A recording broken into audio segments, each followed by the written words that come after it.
अस्सलाम वालेकुम students. 11th class physics की न्यू बुक हमने स्टार्ट की हुई है। आज इस लेक्चर में हम एक्सरसाइज वाले कंस्ट्रक्टेड रिस्पॉन्स क्वेश्चंस करेंगे। लेक्चर स्टार्ट करने से पहले अगर आप चैनल पे नए हैं तो चैनल को सब्सक्राइब लाजमी कर दें ताकि आने वाले लेक्चर आपको बर वक्त मिलते रहें। क्वेश्चन नंबर 1 है, why do we find it useful to have two units for the amount of substance the kilogram and the mole. इसमें कहते हैं कि अमाउंट ऑफ सब्सटेंस के लिए हम दो यूनिट का यूज़ क्यों करते हैं, किलोग्राम और मोल। तो इसकी मैं सिंपल सी एग्जांपल लेता हूँ कि बाद चीज़ें हम गिन के लेते हैं। जैसे मैं एग्जांपल लेता हूँ केले की या माल्टे की, आप एग्जांपल ले लें, अंडे की एग्जांपल ले लें। तो इनको हम गिन के लेते हैं। तो इनका जो यूनिट हम यूज़ करते हैं वो किलोग्राम नहीं, यानी कि दर्जन यूज़ करते हैं। एक दर्जन जो ना अंडे दे दें, दो दर्जन अंडे दे दें। तो ये जो ना ये नंबर ऑफ़ पार्टिकल्स की यहाँ पे बात हो रही है।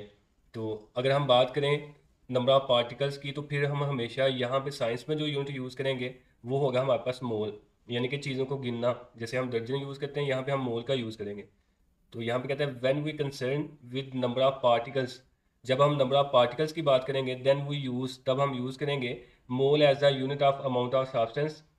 मोल को यूज़ करेंगे बिकॉज चूंकि one mole of a substance, एक मोल जो किसी भी सब्सटेंस का होता है, contains the equal number of particles, उसमें इक्वल नंबर ऑफ पार्टिकल्स होते हैं जो कि एवोगैड्रो यानी कि Na इक्वल 6.022 इंटू 10⁻23 के इक्वल होते हैं। जैसे दर्जन में आप केले लें, अंडे लें, 12 ही केले और 12 ही अंडे होंगे। तो इसका मतलब यही है कि नंबर ऑफ पार्टिकल जो है ना वो सेम है। ऐसे अगर हम बात करते हैं क्वांटिटी ऑफ मैटर की तो फिर हम किलोग्राम यूज़ करेंगे। But in case when we concern quantity of matter we use the unit kilogram, यानी कि अगर हमने चीज़ों को गिन के लेना है तो मोल का यूज़ करेंगे। अगर हमने क्वांटिटी की मेजरमेंट करनी है फिर हम किलोग्राम का यूज़ करेंगे। क्वेश्चन नंबर 2 है, three students measure the length of a rod with a scale on which minimum division is 1 millimetre and recorded as, ये उनकी मेजरमेंट है, which record is correct and why. कहता है कि ये तीनों ने ये पैमाइश की हैं तो आपने बताना कि इनमें से कौन सी पैमाइश ठीक है और क्यों ठीक है। जबकि जिस पैमाने से वो पैमाइश कर रहे हैं उसकी मिनिमम डिवीजन जो है, जो इसका लीस्ट काउंट है वो 1 मिलीमीटर है। तो यहाँ पे एक ट्रिक याद रख लें। अब जो लीस्ट काउंट है वो मिलीमीटर में है और जो आंसर उसने दिया है वो मीटर में दिया हुआ है। तो आपने लीस्ट काउंट को भी कन्वर्ट कर लेना है मीटर में। तो 1 मिलीमीटर इसका मतलब है 1 इंटू 10 रेज पावर, मिली का मतलब होता है 10 रेज पावर -3, आगे मीटर आ गया। तो अगर हम इसको पॉइंट की शक्ल में लिखते हैं तो ये आ जाएगा 0.001 मीटर। यहाँ से सिंपल याद कर लें कि अब वही आंसर करेक्ट होगा जिसमें इशारे के बाद इतने हिस्से आएंगे जितने लीस्ट काउंट में आ रहे हैं। तो लीस्ट काउंट में इशारे के बाद 3 हिस्से आ रहे हैं, तो यहाँ पे जिस आंसर में इशारे के बाद 3 हिस्से आएंगे वही करेक्ट होगा, वो ये वाला है। उसकी वजह ये है चूंकि हम लीस्ट काउंट यूज़ कर रहे हैं 1 मिलीमीटर यानी कि 0.001 मीटर। तो इसमें आंसर जो ना वो फिर 3 डेसिमल प्लेसेस तक ही आएगा, इससे कम या इससे ज़्यादा नहीं आएगा। तो उसने लिखा हुआ है the correct answer is 0.424 metre because the least count of the scale is 1 millimetre. क्योंकि स्केल का जो लीस्ट काउंट है वो 1 मिलीमीटर है, या अगर इसको मीटर में कन्वर्ट करें तो ये वाला बन जाता है। So length can be precisely measured up to 3 decimal places. जो लेंथ आप मेजर करेंगे वो अप टू 3 डेसिमल प्लेसेस तक होगी, यानी कि इशारे के बाद उसमें 3 हिस्से आएंगे। Hence 0.424 metre is correct record. तो ये वाला आंसर जो है ये हमारा करेक्ट होगा फिर। क्वेश्चन नंबर 3 है, why is the kilogram not the gram the base unit of mass. इसमें कहता है कि जो मैस है इसका बेस यूनिट किलोग्राम क्यों है, ग्राम क्यों नहीं है। तो आपने ये बताना है। तो इसका आंसर है the kilogram is the base unit of mass in the international system of units instead of the gram. इसमें कहता है कि जो ऐसे सिस्टम ऑफ यूनिट्स है उसमें जो मैस का ऐसे यूनिट है वो किलोग्राम है, ग्राम नहीं है। For several historical and practical reasons, इसकी हिस्टोरिकल और प्रैक्टिकल रीजंस हैं कुछ, वो नीचे लिखी हुई हैं। नंबर 1 में कहता है हिस्टोरिकल रीजन में the kilogram is the SI base unit of mess. जो किलोग्राम है ये मैस का बेस यूनिट है बिकॉज चूंकि it was historically defined by a physical prototype kept in France. इसमें कहता है कि हिस्ट्री में जब पहले किसी भी चीज़ का मैस मेजर किया जाता था तो उसके लिए एक सिलेंडर या फिर आप कह लें एक बर्तन बनाया गया था जिसको प्रोटोटाइप का नाम दिया जाता है। प्रोटोटाइप का यहाँ पे मतलब ये है कि एक ऐसा पैमाना होता है जिसको मखसूस कर दिया जाता है कि जब आपने किसी भी चीज़ की पैमाइश करनी है तो आपने इसके साथ कंपैरिजन करके इसकी मेजरमेंट करनी है। तो पहले एक सिलेंडर यूज़ किया जाता था जिसको प्रोटोटाइप कहा जाता है, और जब भी किसी ने मैथ्स की पैमाइश करनी होती थी तो उसके साथ कंपैरिजन करके फिर ही मैथ्स की पैमाइश की जाती थी, जो कि फ्रांस में मौजूद है। ये हिस्टोरिकल रीज़न भी है कि हम मैथ्स को पहले किलोग्राम में ही मेजर करते रहे हैं बजाय के ग्राम के।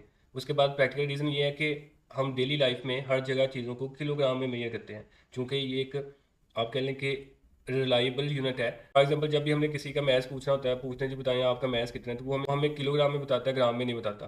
तो ये डेली लाइफ में हम इसका बहुत ज़्यादा यूज़ करते हैं। फिर उसके बाद साइंटिफिक रीज़न ये है कि अगर हम किलोग्राम की जगह ग्राम यूज़ कर लें तो जितने भी हमारे पास साइंस के फार्मूले हैं ये सारे गलत हो जाएंगे। जैसे यहाँ पर उसने एक फार्मूला लिखा हुआ है F=ma। एफ जो है ना ये फोर्स है और इसका यूनिट न्यूटन होता है, मैस का यूनिट किलोग्राम और एक्सलेशन का होता है मीटर पर सेकंड स्क्वायर। तो अगर हम किलोग्राम की जगह ग्राम यूज़ कर लें तो फिर यहाँ पे न्यूटन वाला कॉन्सेप्ट भी गलत हो जाएगा। तो साइंटिफिक रीज़न भी है, प्रैक्टिकल भी है और हिस्टोरिकल भी है, इसलिए हम किलोग्राम को ही यूज़ करेंगे बजाय के ग्राम के। क्वेश्चन नंबर 4 है consider the equation P equal Q plus R. ये हमारे पास एक मसला आता है। If Q and R both have the dimensions of MLT, अगर क्यू और आर दोनों की डायमेंशन जो है ना वो MLT है, what are the dimensions of P, तो P की डायमेंशंस आपने फाइंड करनी है। What are the units of P, और इसका यूनिट भी फाइंड करना है इन SI में।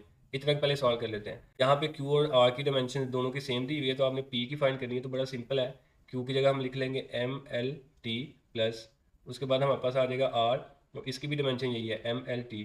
तो ये दोनों सेम है, तो ये आंसर आ जाएगा 2MLT।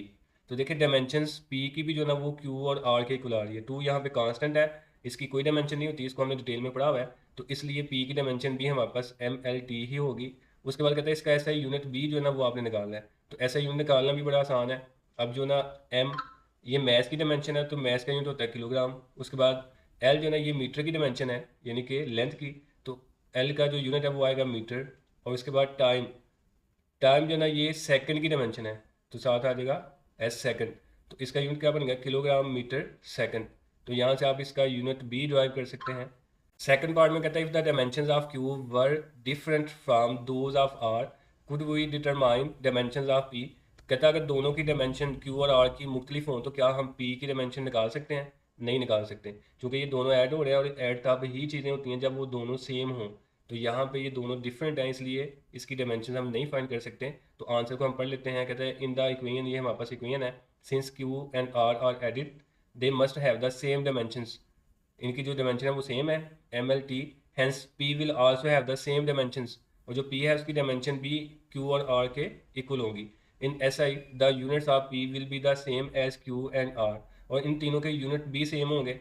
नीचे कहता है if Q and R had different dimensions, अगर Q और R की डायमेंशंस मुख्तलिफ होंगी the addition would be physically invalid, इनकी जो एडिशन है वो पॉसिबल नहीं है because of physical quantities of same dimensions same physical nature can be added, यानी कि जिनकी डायमेंशन सेम हो, सेम फिजिकल नेचर हो, सिर्फ वही ऐड हो सकती हैं, डिफरेंट डायमेंशन वाली ऐड नहीं हो सकती। क्वेश्चन नंबर 5 है what is the lease count of a clock if it has. आपने क्लॉक का लीज काउंट बताना है, आगे दो पार्ट उसने दिए हुए हैं। तो पहले तो आप लीज काउंट की डिफाइन करेंगे, लीज काउंट क्या होता है, तो ये डिफाइन है लीज काउंट की, the lease count is the smallest division that can be measured by an instrument, यानी कि ये वो कम से कम रीडिंग होती है किसी इंस्ट्रूमेंट की जो आप ले सकते हैं। अब वो कहता है पार्ट ए में hours hand, minutes hand and seconds hand. Hour hands का मतलब घंटों वाली सुई है, मिनट्स हैंड का मतलब मिनट वाली सुई है, एंड सेकंड्स हैंड का मतलब सेकंड वाली सुई है। तो कहता है हमारे पास एक ऐसा क्लॉक है जिसमें 3 सुइयाँ हैं, तो आपने बताना है इसका लीज काउंट क्या होगा। तो लीज काउंट का मतलब सबसे कम मेजरमेंट इसमें जो है ना वो सेकंड की होगी। तो फिर इसमें हम कहेंगे जो लीज काउंट होगा ना इस केस में वो हमारे पास होगा 1 सेकंड। तो आपने ये लीज काउंट की डिफाइन करनी है। उसके बाद ये पार्ट एक लिखने के बाद आपने यहाँ पे ये लिख देना बस, for second hand lease count is 1 second, बस इतना सा लिखना है। उसके बाद पार्ट बी में कहता है आवर्स हैंड, यानी कि घंटों वाली सुई है, एंड मिनट्स हैंड, और मिनट वाली सुई है, अब सेकंड वाली नहीं होगी। तो इसका जो लीज काउंट है फिर वो मिनट होगा ना, तो यहाँ पे आ जाएगा बी वाले में with the minutes hand the lease count is 1 minute. Second जब था तो 1 सेकंड आ रहा था लीज काउंट, अब मिनट वाला है तो 1 मिनट आ रहा है, as this is the smallest interval. तो ये क्वेश्चन नंबर 5 था। क्वेश्चन नंबर 6 है how can the diameter of a round pencil be measured using metre rule with the same accuracy as that of vernier callipers describe. अच्छा ये possible तो नहीं है कि मीटर रूल के साथ आप सेम एक्यूरेसी लेके आए जो वर्नियर कैलिपर की हो वो वाली, क्योंकि दोनों के लीज काउंट डिफरेंट होते हैं, तो फिर दोनों की जो एक्यूरेसी है वो डिफरेंट होगी। लेकिन फिर भी यहाँ पे एक फार्मूला हम यूज़ करेंगे कि हमने किसी पेंसिल का जो डायमीटर वो कैसे फाइंड करना है। तो आपने सबसे पहले इमेजिन कर लेना कि हमारे पास जैसे ये एक पेंसिल है, तो हमने इसका डायमीटर निकालना है। अब डायमीटर निकालने के लिए हमने कोई जो ना वो धागा लेना है, उस धागे को इस पेंसिल के गिर्द ऐसे हमने राउंड कर देना है, यानी कि बिल्कुल इसके साथ टाइट करके इसको बांध देना है।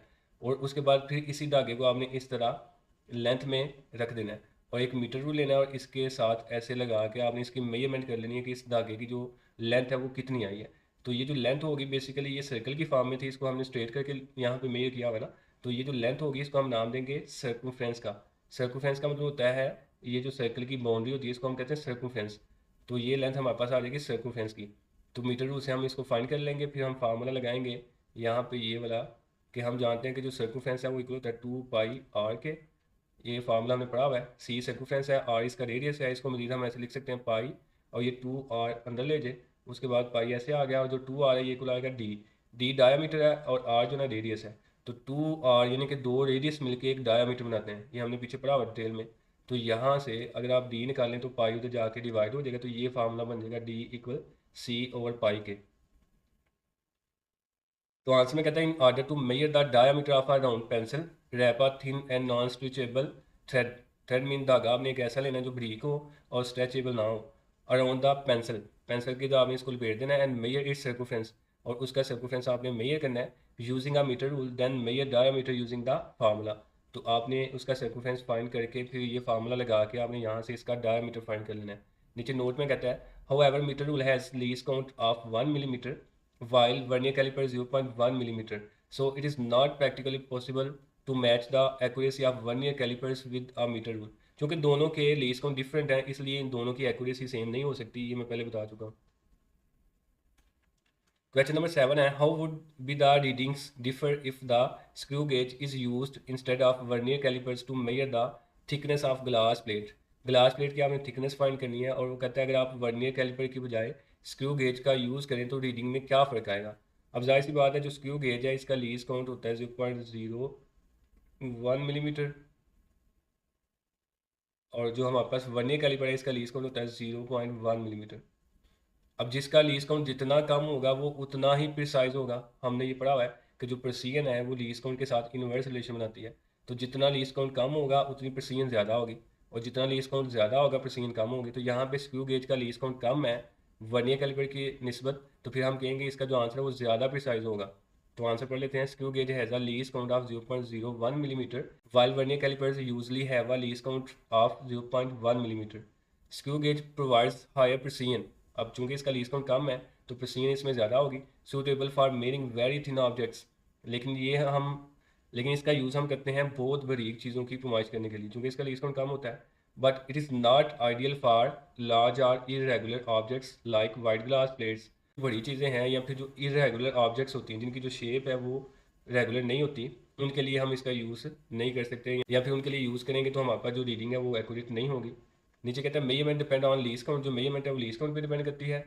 गिव लोअर लीस्ट काउंट, जिसका लीस्ट काउंट कम होगा, गिव मोर प्रिसाइज रीडिंग, तो उसकी रीडिंग उतनी ही प्रिसाइज होगी। Hence screw gauge give more accurate thickness for thin plates. तो इस सारे का खुलासा यही है कि चूंकि स्क्रू गेज का लीस्ट काउंट कम होता है वर्नियर कैलिपर की निस्बत, तो इसकी जो प्रेसिजन है, जो इसकी एक्यूरेसी है, फिर वो उसकी निस्बत क्या होगी, ज़्यादा होगी। क्वेश्चन नंबर 8 में कहता है write the correct reading of the length of solid cylinder as show in figure if there is an error of plus 0.02 centimetre in the vernier callipers. तो आपने यहाँ पे करेक्ट रीडिंग बतानी है सॉलिड सिलेंडर की, क्या आएगी। उसके लिए सबसे पहले हम लेते हैं मेन स्केल रीडिंग। तो मेन स्केल रीडिंग लेने का तरीका ये होता है कि वर्नियर स्केल से पहले जितनी लाइन्स आ रही हैं उनको आप काउंट कर लें। तो ये 2 है, 2 के आगे गिन लें 1 2 3 4 5 6। तो ये 2.6 जो लाइन्स हैं ये वर्नियर स्केल से पहले आ रही है, तो मेन स्केल रीडिंग हमारे पास आएगी 2.7 के बजाय यहाँ पे 2.6 आना है। ये आप काउंट कर लें 2.6 ही बनता है यहाँ तक। क्वेश्चन नंबर 9 है there are 50 division on the circular scale of a screw gauge, यानी कि ये वाली जो सर्कुलर स्केल है इसके ऊपर कहता है 50 लाइनें हैं। If the head thimble of the screw is given 10 revolution. अब थिम्बल इसके पीछे होता है, कहता है इसको अगर हम 10 रेवोल्यूशन यानी कि 10 चक्कर दें, then the spindle advances by 5 millimetre. तब ये जो स्पेंडल है ये 5 मिलीमीटर आगे जाएगा, यानी कि अगर इसको हम 10 चक्कर देते हैं ये 5 मिलीमीटर तक आगे जाएगा। There is also zero error as the second division.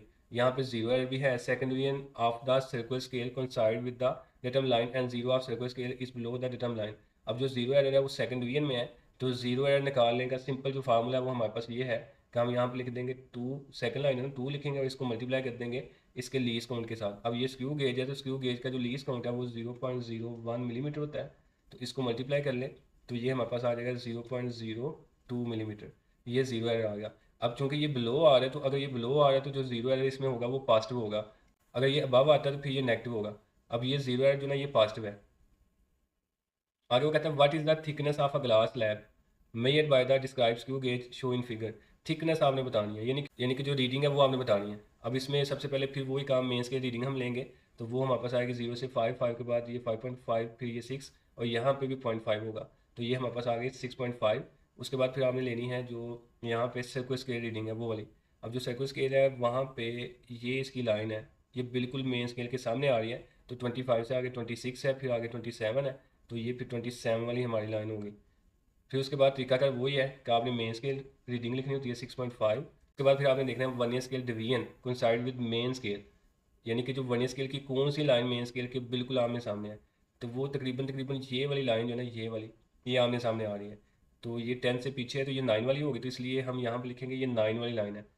अब फाइनल आंसर लिखने का फार्मूला हमारे पास है मेन स्केल रीडिंग जो है वो प्लस फिर वर्नियर स्केल डिवीजन आप कह लें इनटू लीस्ट काउंट जो होता है वर्नियर कैलिपर का वो। तो मेन स्केल रीडिंग हमारे पास 2.6 है, प्लस वर्नियर स्केल डिवीजन यहाँ पे जो मैच कर रही है वो 9 वाली है, प्लस इनटू लीस्ट काउंट जो है ना वो इसका 0.01 सेंटीमीटर है। इनको मल्टीप्लाई करके इसमें ऐड करें तो ये आ जाएगा 2.79 सेंटीमीटर। लेकिन ये इसका फाइनल आंसर नहीं, चूँकि इसमें एरर भी है। अब एरर जो है ना वो पॉजिटिव है, तो फिर इसमें से हम उसको सब्ट्रैक्ट कर देंगे, तो 2.79 में से 0.02 को सब्ट्रैक्ट करें तो आंसर आ जाएगा 2.77 सेंटीमीटर। प्लस उसके बाद जो लाइन आमने सामने आ रही है वो 27 वाली है, इनटू जो इसका लीस्ट काउंट है यहाँ पे स्क्रू गेज का वो है 0.01, तो इनको फिर मल्टीप्लाई करके 6.5 में ऐड कर दें तो इसका आंसर आ जाएगा 6.77 मिलीमीटर। अब चूंकि इसमें भी जीरो एरर है और वो पॉजिटिव है 0.02, तो इसको हम सब्ट्रैक्ट कर देंगे तो इसका जो फाइनल आंसर है वो आ जाएगा 6.75 मिलीमीटर। नंबर 10 है what is mean by a dimensionless quantity, give one example. कहता है डायमेंशनलेस क्वांटिटी कौन सी होती है, एक एग्जांपल दें। तो मैंने आपको बताया था कि सिंपल आप याद रख लें, जिनका यूनिट नहीं होगा उनकी डायमेंशंस भी नहीं होंगी। तो यहाँ पे कहता है quantity that has no physical dimensions, ऐसी क्वांटिटी जिसकी कोई डायमेंशन नहीं होती लाइक MLT इस तरह की, इस कॉल्ड डायमेंशनलेस क्वांटिटी। इसको डायमेंशनलेस क्वांटिटी हम कहेंगे। इट इज़ प्योर नंबर, ये कोई प्योर नंबर हो सकता है जैसे 2, 3, 4 या 5 वगैरह आप लिख लें, ये सारे नंबर हैं, यानी कि ये मैग्नीट्यूड है, तो इनका यूनिट भी नहीं होता और डायमेंशन भी नहीं होती। और any supplementary quantity, supplementary quantities हमने पढ़ी थी जैसे रेडियंस, टी रेडियन, एंगल वगैरह थीटा आ जाता है, तो इनकी भी कोई डायमेंशंस नहीं होती।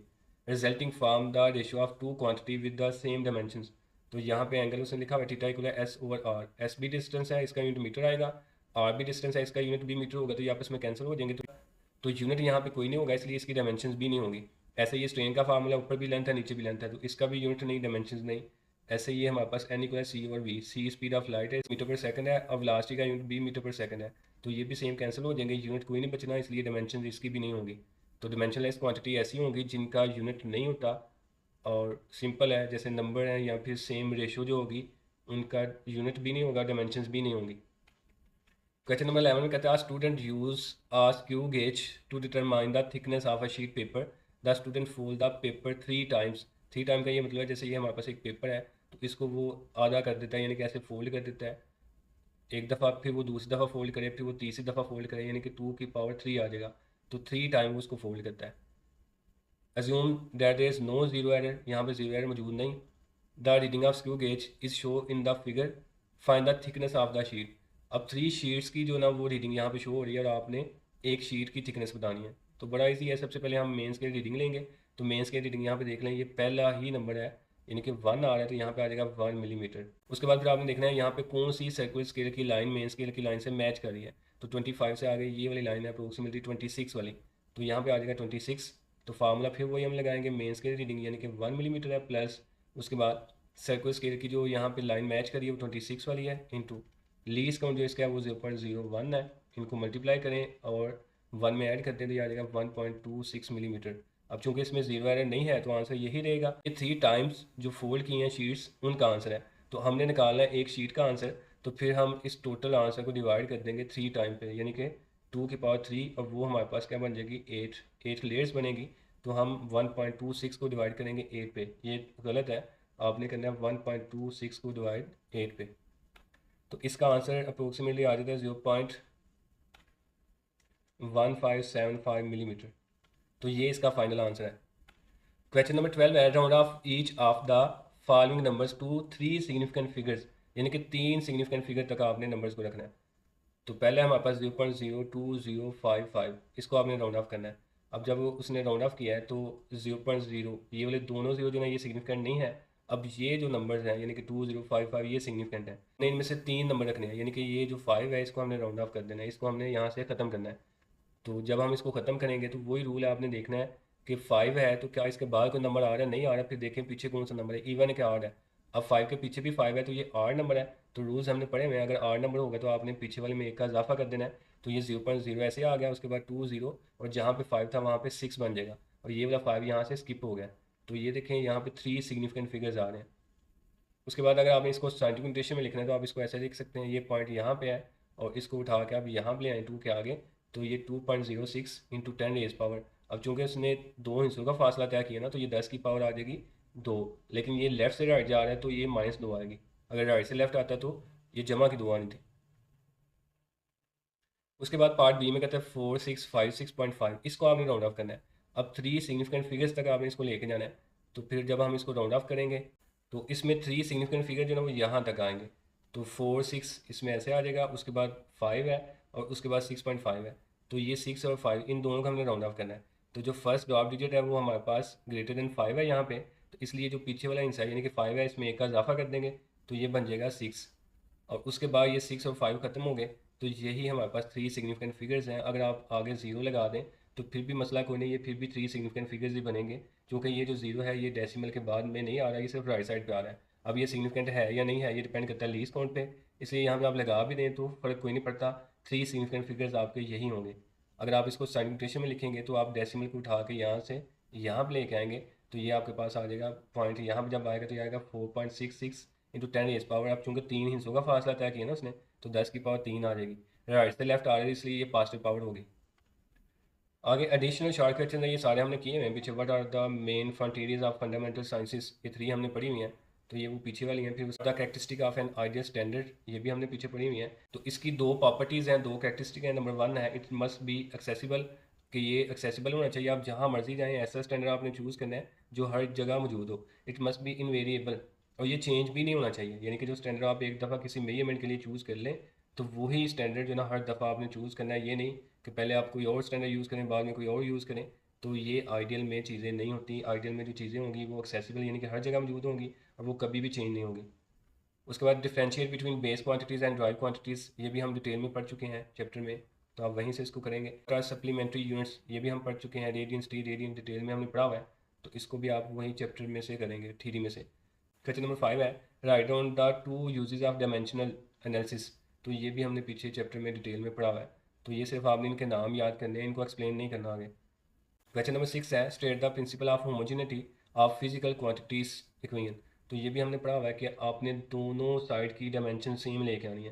तो अगर सेम होंगी तो फिर हम कहेंगे ये प्रिंसिपल ऑफ होमोजेनिटी है या इक्वेशन जो है ये करेक्ट है डायमेंशनली।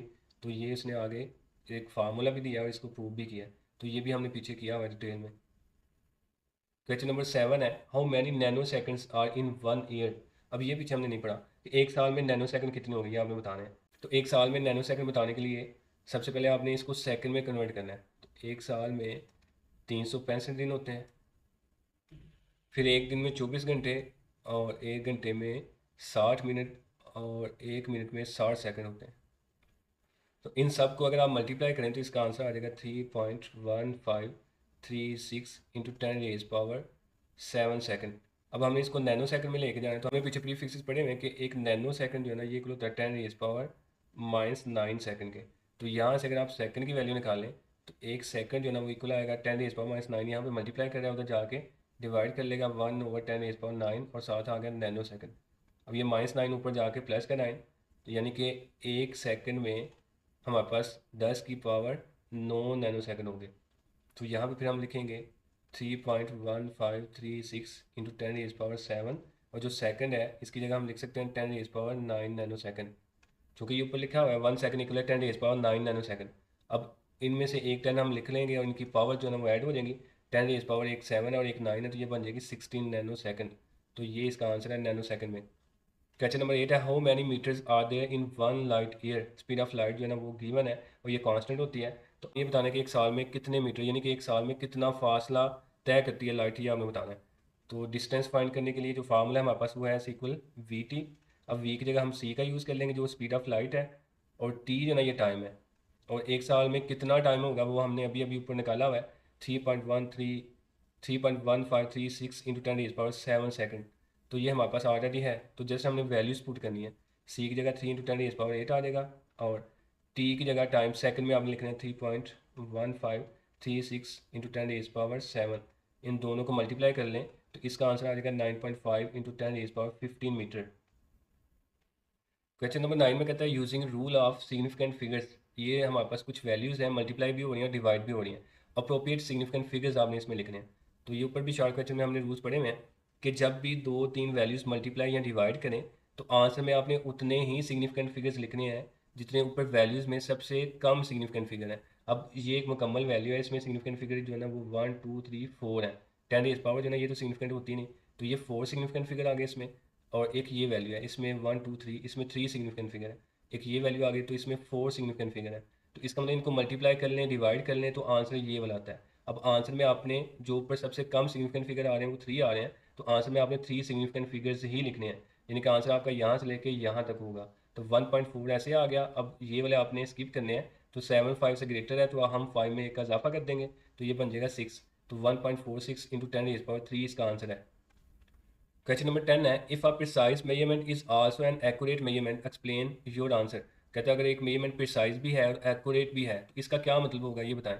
तो हमने पढ़ा हुआ है प्रिसाइज का मतलब होता है कि दो वैल्यूज़ एक दूसरे के कितना करीब है, और एक्यूरेसी का मतलब होता है कि जो वैल्यूज़ हैं वो एक्चुअल या टारगेट वैल्यू के कितना करीब है। अगर मेजरमेंट प्रिसाइज भी है और एक्यूरेट भी है तो इसका मतलब जो हमने पैमाइश की हुई है उसमें जो वैल्यूज़ आएंगी वो एक दूसरे के करीब भी होंगी और टारगेट यानी कि ट्रू वैल्यू के भी करीब होंगी।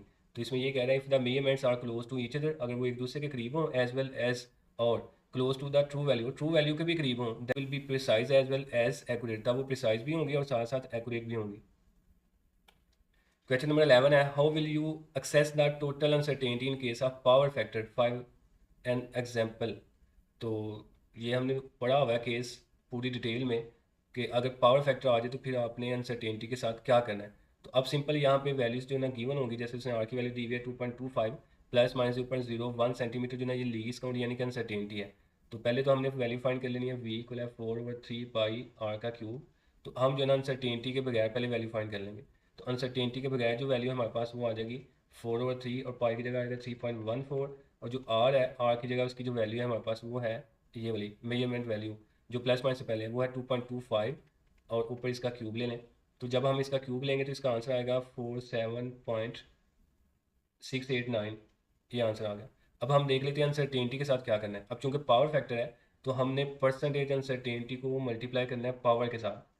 तो पहले हम परसेंटेज अनसर्टेनिटी निकाल लेंगे आर की, और परसेंटेज अनसर्टेनिटी निकालने का फार्मूला होता है least count over measure value into 100। तो ये से निकाली हुई है परसेंटेज अनसर्टेनिटी लीस्ट काउंट जो है ना वो यहाँ पे है जो प्लस माइनस के बाद में है 0.01, और मेजर वैल्यू जो है ना प्लस माइनस से पहले है 2.25, और इसको 100 के साथ आपने बस मल्टीप्लाई कर देना है, डिवाइड नहीं करना। तो इसका आंसर आ जाएगा 0.4%। और फिर उसके बाद चूंकि इसमें पावर 3 आ रही है तो हम 3 को मल्टीप्लाई कर देंगे 0.4 के साथ, तो ये बन गई 1.2%। अब जो फाइनल आंसर यहाँ पे है जैसे यहाँ पे लिखा हुआ है तो हम इसके साथ लिख देंगे विद 1.2% अनसर्टेनिटी। तो उसके बाद भी मैंने आपको डिटेल में बताया था अगर आपने ये परसेंटेज ख़त्म करनी है तो उसके लिए हम जिसकी हमने परसेंटेज ख़त्म करनी है, जैसे यहाँ पे 1.2 है तो इसको हम 100 पे डिवाइड करेंगे, और जैसे 100 पे डिवाइड करेंगे जो इसका आंसर आएगा उसको आपने मल्टीप्लाई कर देना है, जो यहाँ पे मेजर वैल्यू है वो है 47.689। तो इसका जो आंसर है वो आ जाएगा 0.6। तो ये आप लिख देंगे 47 पॉइंट, इसको राउंड ऑफ कर लें 6 की जगह 7 प्लस माइनस 0.6 सेंटीमीटर क्यूब। ये हमने बड़ी डिटेल में पढ़ा हुआ है, तो ये इसका आंसर है। क्वेश्चन नंबर 12 है, what are the dimensions and unit of V. एक वी की डायमेंशन और दूसरा इसका यूनिट भी फाइंड करना है। तो वेलोसिटी है इसका हमें पहले यूनिट आता है मीटर पर सेकंड है, तो इसकी लेफ्ट हैंड साइड अगर हम लेंगे तो वेलोसिटी है तो इसकी डायमेंशन आ जाएगी LT-1। अब राइट हैंड साइड हम देख लेते हैं वो क्या है हमारे पास।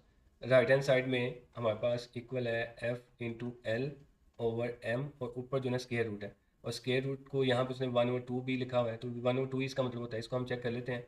फोर्स का अगर हम बेस यूनिट लिखें यहाँ पे तो वो आएगा किलोग्राम मीटर पर सेकंड स्क्वायर, ये हमने पूरी डिटेल में किया हुआ है। और लेंथ का जो बेस यूनिट है वो है हमारे पास मीटर, और मैथ का जो बेस यूनिट है वो है किलोग्राम, और स्क्वायर रूट का मतलब यहाँ पे 1/2 है। अब ये किलोग्राम किलोग्राम के साथ कैंसिल हो जाएगा और यहाँ पे बच गया m/m यानी कि मीटर स्क्वायर और पर सेकंड स्क्वायर, और ऊपर पावर आ रही है 1/2। अब ये 2 इसके साथ भी कैंसिल और इसके साथ भी कैंसिल, तो बाकी हमारे पास बच गया मीटर पर सेकंड। अब जो मीटर है यहाँ पे इसकी डायमेंशन आएगी एल, और जो सेकंड है इसकी डायमेंशन आएगी टी, और ऊपर पावर आ गई -1। तो ये राइट हैंड साइड की डायमेंशन और लेफ्ट हैंड साइड की डायमेंशन जो है वो सेम आ गई, साथ इनके यूनिट भी आ गई मीटर पर सेकंड।